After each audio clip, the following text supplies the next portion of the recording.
This is Subhash Chandra Bose speaking to Indians in East Asia. My countrymen in East Asia, while I am in Tokyo, I desire to address a few words to you, and I have no doubt that you will give them due consideration. In the first place, I desire to thank you most heartily for the warm and enthusiastic welcome that you have given me on the occasion of my public appearance in East Asia, and for the assurance that you have given me of your wholehearted support to our efforts to liberate our dear motherland.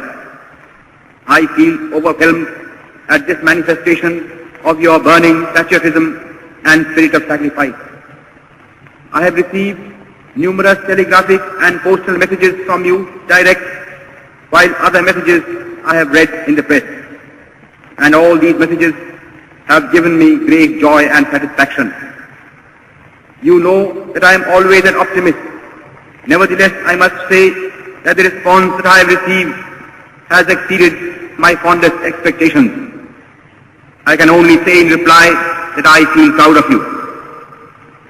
Since the outbreak of the war in Europe and in East Asia, I have been saying repeatedly that we, the Indian people, could not have wished or even dreamt of a better combination of circumstances for helping us to achieve our liberty. When the world forces are helping us in this way, our task has automatically become very much easier than what it would have been otherwise. This fact should further strengthen our self-confidence and optimism and hearten us considerably in the fight that lies ahead of us. I am overjoyed to see that you have already realized that the responsibility of winning freedom does not rest merely on the shoulders of our countrymen at home. It is but natural that they should bear the brunt of the burden, and they have been doing so already.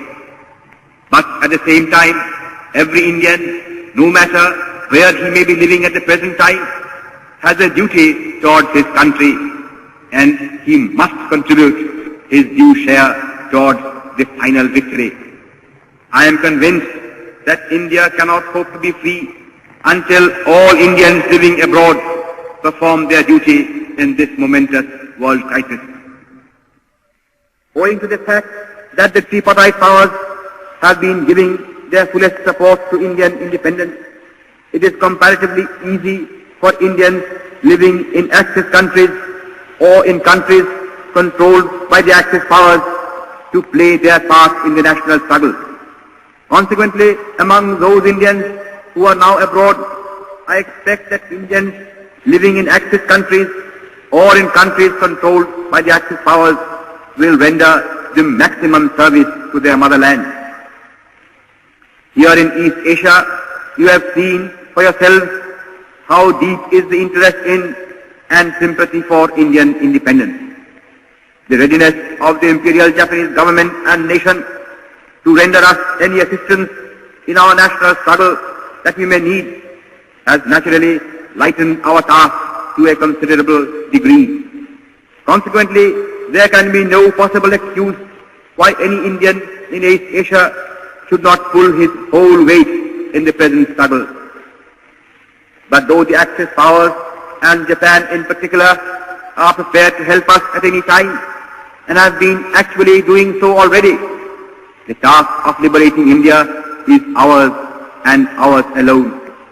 That responsibility we shall not cast on anybody else, because that would be against our national honor.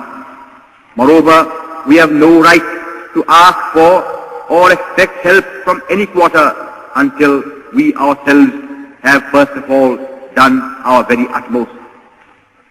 Our countrymen and our sisters and brothers at home have been doing their best in the circumstances in which they are placed. But the enemy is ruthless and desperate, and he is armed to the teeth. Against such a brutal foe, no amount of civil disobedience or of sabotage or of revolutionary terrorism can be of any avail.